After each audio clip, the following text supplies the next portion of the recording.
Welcome to another edition of the 49er GoldCast.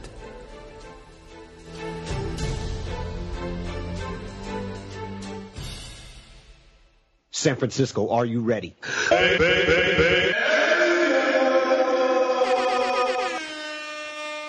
Bam, boom, bing. Welcome to another edition of the 49er GoldCast. I'm your host, Rudy Solis III, and with me is my brother, my co-host, Raymond Solis I, baby. And our esteemed co-host, Old Man Davis. Bam! Preseason Game 2 is in the books, and we have a lot to talk about, a lot to be excited about. Would you agree, Ray? I would definitely agree with that. I'm an optimist, and I will always go for the glasses half full element. Old Man Davis, I'm assuming the glasses have empty for you? It's like a third filled. Fuck you, Rudy. Never. Always full to the top. All right. But before we get started, guys, I've got another bone to pick with a different radio station. It just seems like all the time lately I have bones to pick with radio stations. Last week we had it out with 95.7 The Game for some of their hosts calling Tom Brady the best quarterback ever on a San Francisco 49er-centric radio station. That was a good joke. Yeah, it was. It was very funny of them. I agree. This week we have one from a radio station down in Los Angeles called 980 The Beast. A gentleman by the name of Jay Sherman gave 3 bold predictions on 980 The Beast. The Beast.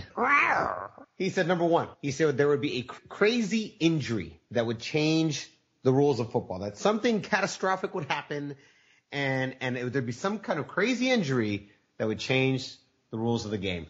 I don't know if he got this out of a crystal ball. I'm not sure where this was coming from. I'm going to skip number 2. We're going to come back to number 2. Number 3 on his list of 3 bold predictions, number 3 was that Johnny Festival would win Comeback Player of the Year, Johnny Palooza. And then number 2, he said, wait for it, the 49ers would go 0-16. Straight up troll bait right there. There's Seriously. sensationalizing, and then there's just flat out bullshitting. Yeah, Simply to garner a reaction. That's all it was.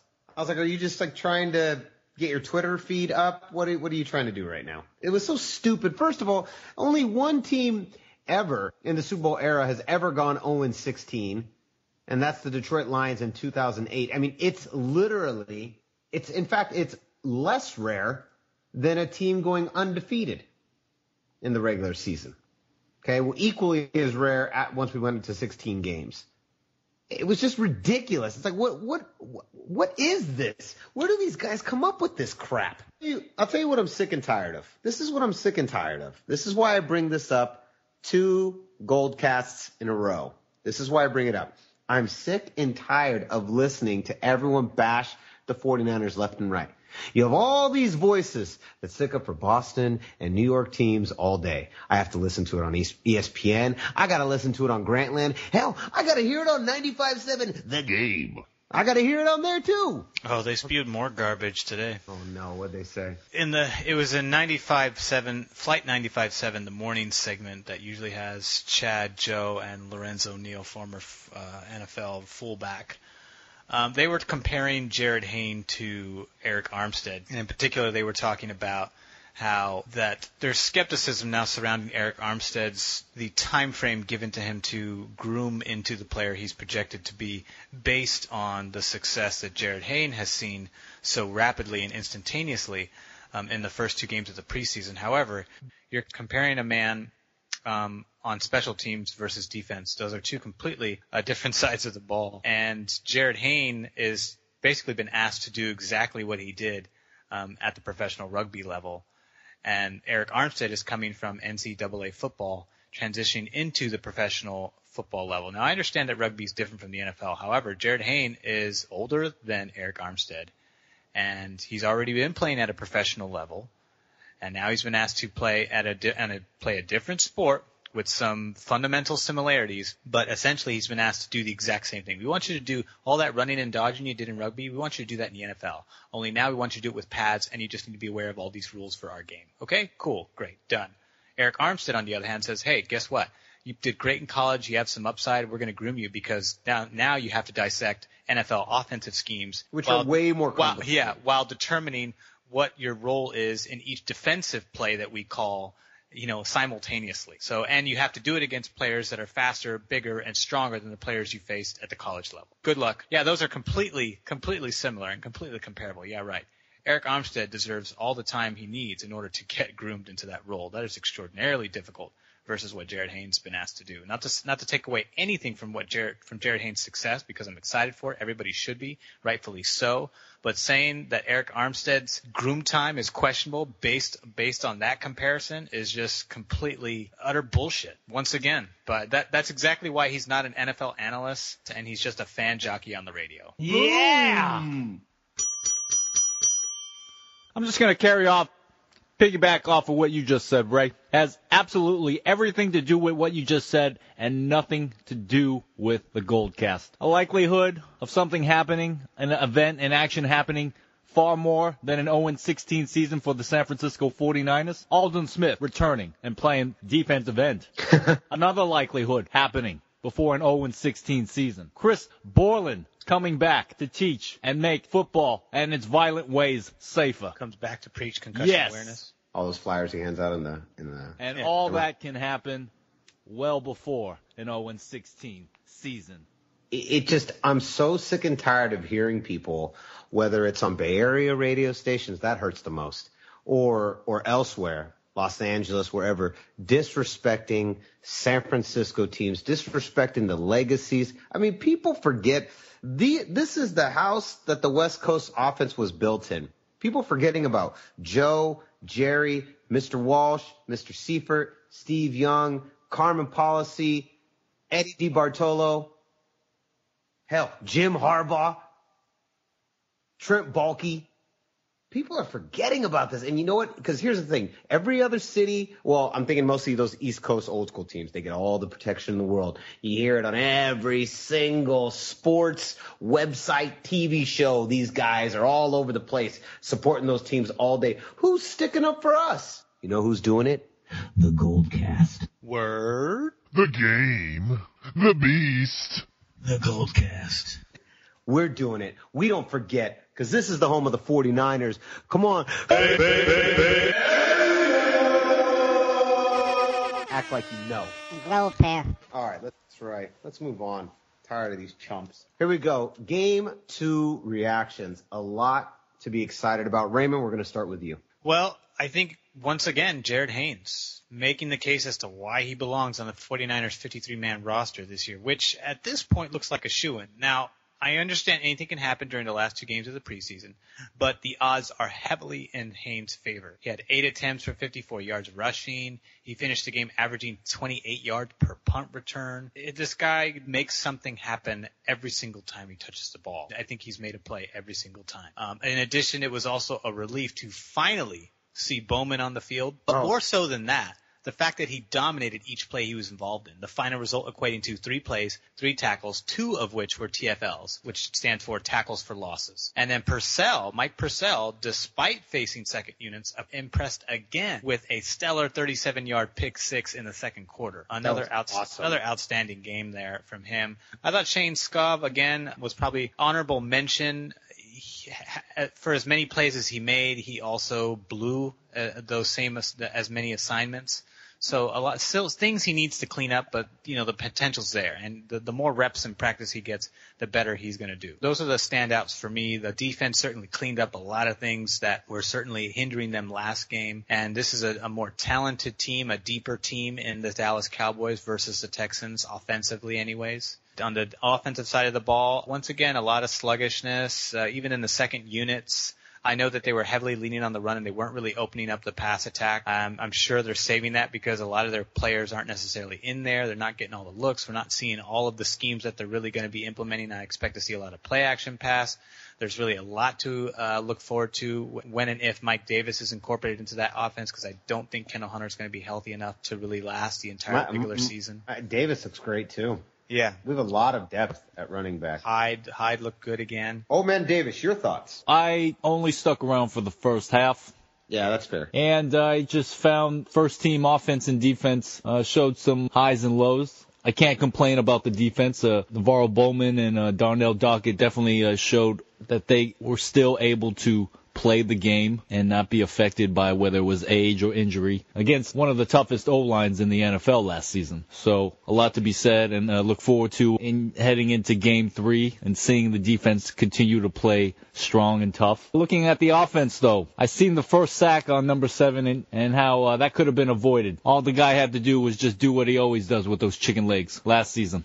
Move, but he didn't. He gets sacked. So it still comes no surprise to me about number 7, which leads me to my highlight quarterback, Blaine Gabbert, and his continual improvement since last preseason, especially toward the end of the first half, running that 2-minute offense. His mobility, his decision-making, they were all qualities that the quarterback should have in that position at that time, and he possessed that. I think I've said this before. Should, for whatever reason, number 7 stops playing this season, Blaine, how'd you like to play some football today? How would you like to help this team down to path to victory? Oh, it's not going to happen. It's not going to happen because unfaithful freaks like you, Rudy, open your mouth on a great show like this, and you're spewing out this stupidity. What stupidity? That it's not going to happen. Whole season? What the fuck do you know? Davis is on one tonight. I know. All right, and you should be excited with all the Carr and Amari Cooper connections that have been being made over there across the bay. Let's stick with this red and gold. Stay on task, gentlemen.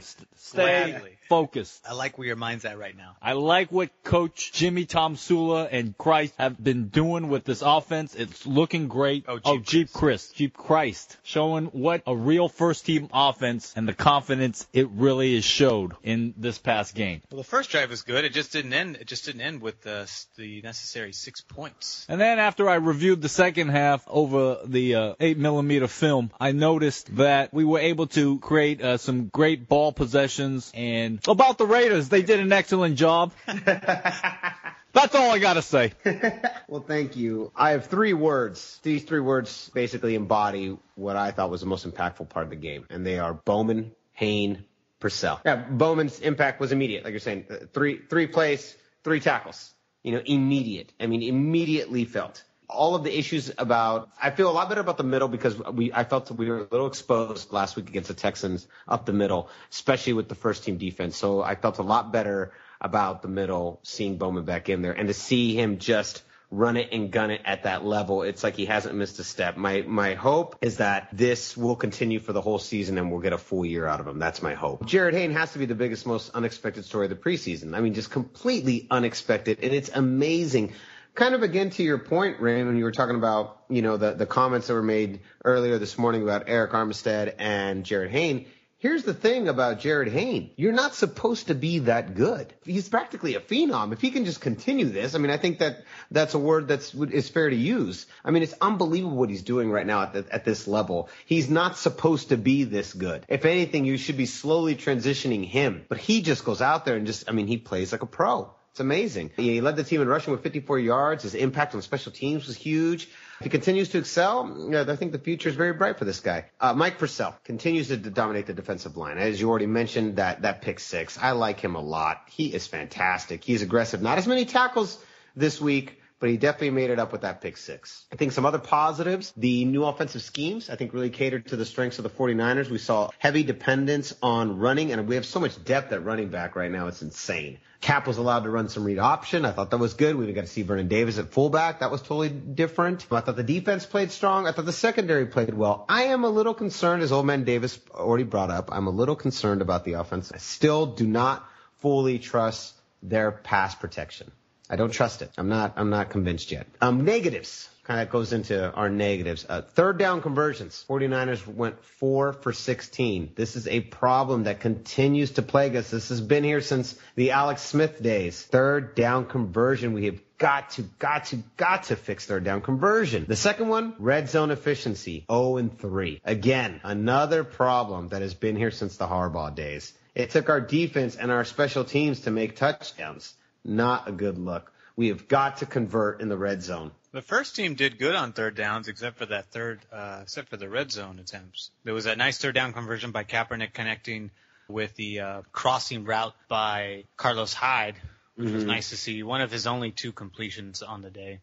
Just to kind of go off of what you're saying, I hear what you're saying about third down efficiency, but I also think it's prudent to recognize that a lot of the inefficiency we saw was more so apparent with the second and third unit versus the first unit. Yeah, but again, we still had red zone inefficiency, as you mentioned. Yeah, that first drive, the opening drive, it needed to happen. It needed to, and the first one the Kaepernick got rushed and he threw the ball away wisely, very good decision. The second play, he actually threw the ball very well. He threw it on the outside of Torrey Smith. The cornerback, he just made a good play. He was tight. He was tight in the coverage, and that wasn't Cap's fault, nor was it Torrey Smith's fault. It was just a good athletic play on the defensive side of the ball. Penalties.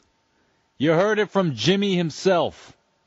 They asked him, how does he feel about the first half? He wasn't happy. No, he wasn't. 6 for 50 yards. Dallas had 7 for 51 yards, virtually even on both ends there. Mm-hmm. I like the up-tempo offense, so I like how much faster it moves. It moves a lot faster. It's almost a no huddle. Yeah, it is. True. Very true. It almost is. Great I formation sets. Vernon Davis play fullback. Mm-hmm. Yep. That makes sense given his speed and strength. He's always been a tremendous blocker, so why not put him in the same role as Bruce Miller and have him do the same thing? Yeah, I liked all the different looks. I thought that was very exciting. I thought it was hopeful. I don't want to get excited too early. It's still just a sliver, too. They've voiced before that they have a lot of different ideas that they're fooling around with, and many of which we did not see over on Sunday. Oh, yeah, we're not going to see any of that stuff till week 1. If I could just make a suggestion to the receiver that caught the ball and chose to go backwards rather than forward. If you still want to play in the NFL, it would behoove you to aim for the opposing team's end zone. In other words, don't do that. He did make it up with a punt block and touchdown later in the game, although it was, third unit by then. Hey, maybe that's where he belongs. I wouldn't go that far. All right, gentlemen. Anything else? Any last thoughts? It's just preseason. It's just preseason. You got to take it with a grain of salt. It's all about rhythm. It's all about fooling around with experimental plays. It's all about giving the rookies and second-year and even third-year players an opportunity to show why they belong on the 53-man roster. So that's really what it is about in preseason. It's not about wins and losses. It's not about stats. It's about getting into rhythm for the starters and then getting a chance to start on an NFL team for the rookies and second and three-year man. I'd agree, and I just would say that game, especially in the second half, 49ers won the game thanks to the second and third teams for the guys that wanted to play and make the roster. They showed their ability in that game. They did. I think there's a lot to look forward to, and if this is the base level foundation that we're going to be seeing for the rest of the year, we might be better than people expect, but it's still very early and don't want to get too excited yet, but there's enough there to at least have some hope. All right, gentlemen, moving on, our last segment of the evening. ESPN Outside the Lines put out an article called Why Former 49er Chris Borland is the Most Dangerous Man in Football. It's written by Steve Fainaru and Mark Fainaru. They were even on ESPN on Friday morning doing a little segment, and there's a video. You can see it on ESPN.com. It's all about Chris Borland and, of course, his very shocking announcement after one excellent debut rookie season in the NFL. He decided to retire due to fear of brain damage and getting hurt. Sent shockwaves through the NFL, sent shockwaves through the sports world, and it led to, although unrelated, was the start of a series of retirements that rocked San Francisco during the offseason. The article, basically, they followed him for 5 months and interviewed him and went through his life, and it goes through his bio and where he comes from, and also really focuses on his struggle today as he tries to find a way to become a force for some positive change without it being about him versus the NFL. And I want to hear your guys' reactions. Old Man Davis, I'd like to start with you. I don't really have anything to say about this, Rudy. I'm just going to keep it simple and sweet to the point of what I think most NFL fans or anybody that plays the game of football should understand, especially in professional sports. Chris Borland is a messenger, and that's it. He was able to provide the community of the NFL, the players, the owners, the fans, anybody that loves the game, a glimpse into what the potentials are for the future of professional players that continue to play the game. Now, is he a demigod? I don't know. Is he the Joan of Arc? I don't know. Is he Chris Borland? It seems so. He is just a messenger that is passing on a message that he believes is strongly lacking in the league. And that's all. Anything that is NFL versus Chris Borland should be overlooked and should not even be a conversation. So when I said that I don't really have anything to say about this, I don't. Because I know what the message is. I respect the message. And this is not just about Chris Borland.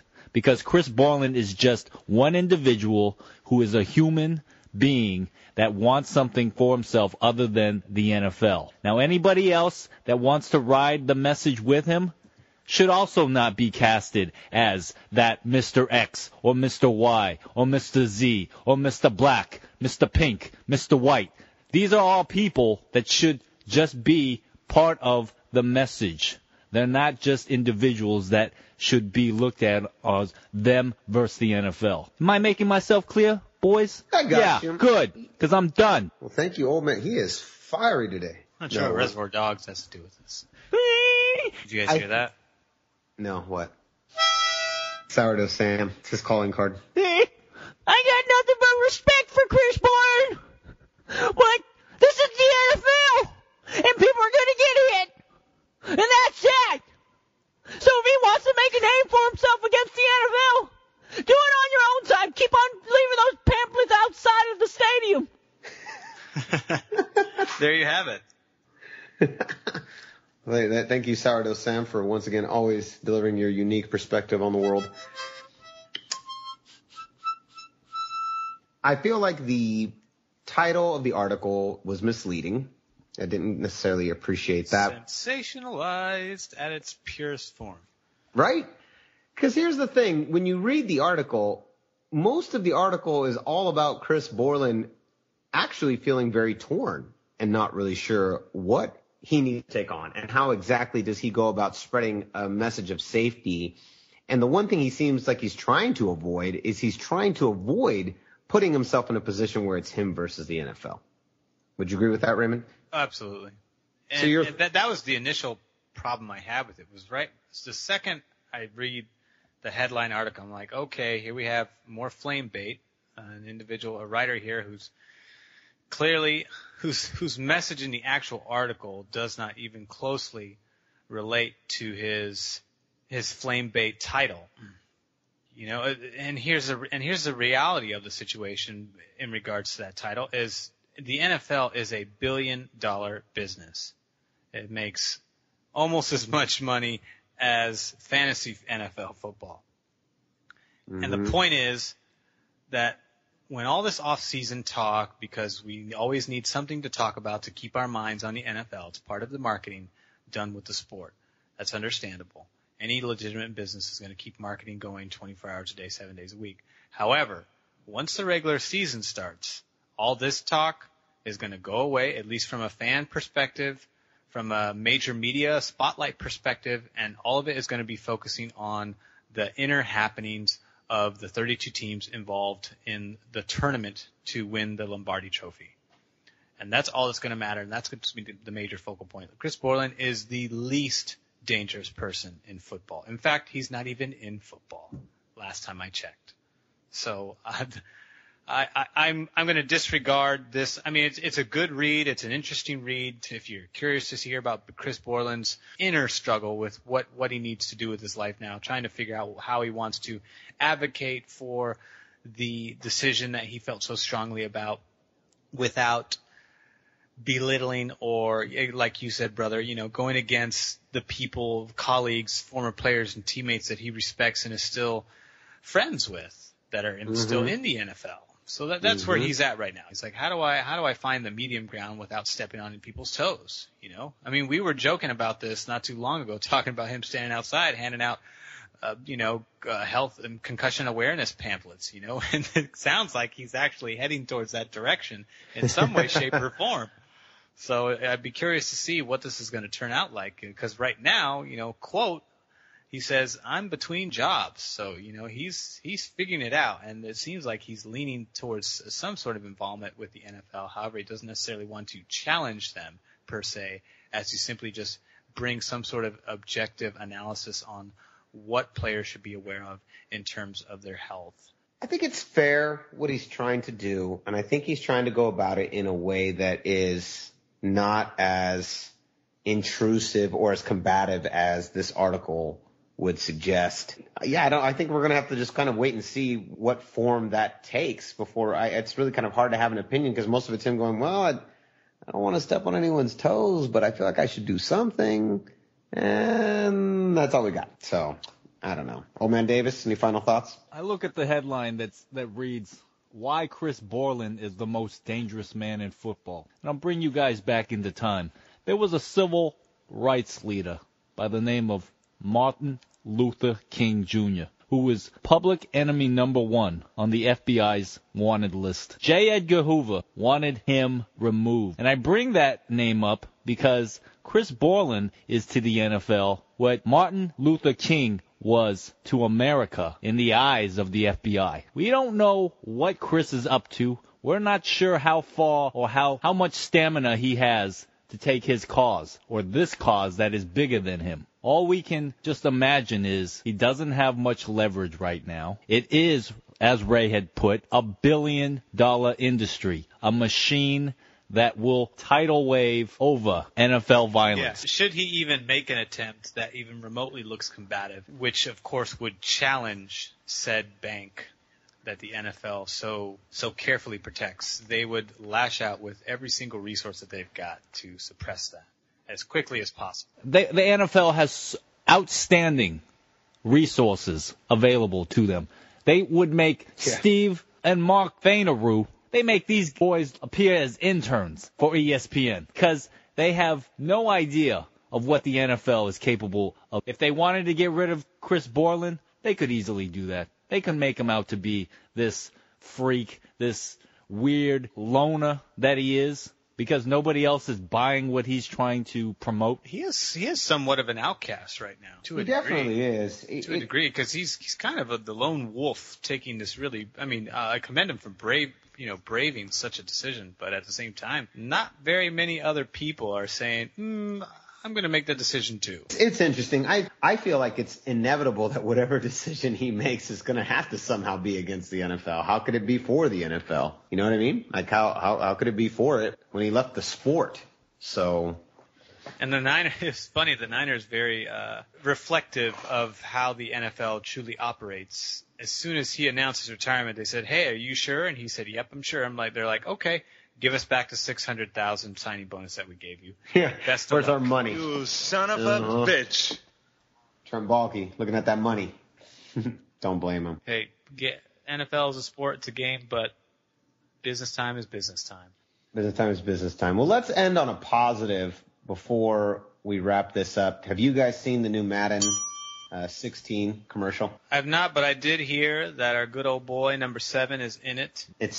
That's all I'm going to say. Go look at the Madden 16 trailer. It's the most insane thing you've ever heard. Colin Kaepernick is in it. I don't want to ruin it. We'll talk about it briefly next time we're on the GoldCast. It's hilarious. If you're listening to the GoldCast and you haven't seen the new Madden trailer, we'll post it on the GoldCast page. We'll post it for everybody. So by the time you hear this, it's already on there. So go check it out. Go watch it because it is so funny. Raymond, when is Game 3 and who is it against? It is Saturday, August 29th at the Denver Broncos Sports Authority Field at Mile High Stadium in Denver, Colorado.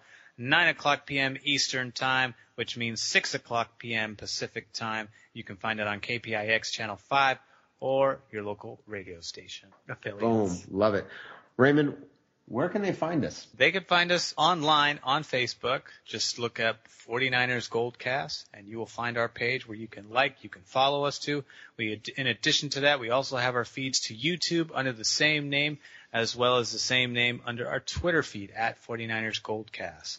And while I'm on that same note, you can also find me at Ray Solis and on Instagram at RealRaySF. Where can they find you guys? They can find me at RAIDERS.com. Click on there. You can find all types of stuff to navigate, silver and black, shop, roster, coaching, upcoming dates on games, news. You want to see the Raiderettes?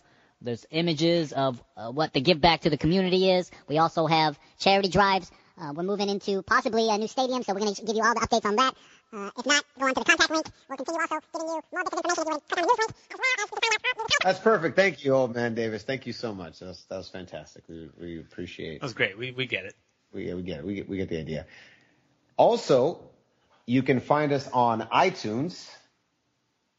Please subscribe. Right now, the easiest way to find us is to simply type in the GoldCast, and we come right up. You can find us right on iTunes. Subscribe. Then you can hear us every single week after week directly sent to you via iTunes. You can find me on Twitter and Instagram at Rudy Solis III, RUDYSOLIS 3RD, at Rudy Solis III, both on Twitter and Instagram. Holla if you hear me. That concludes, gentlemen, another edition of the 49er GoldCast. I'm your host, Rudy Solis III, and with me is my brother, my co-host, Raymond Solis the first, baby. and our esteemed co-host, Old man Davis. Bam. We'll see you next week. Same GoldCast time, same GoldCast channel. Boom.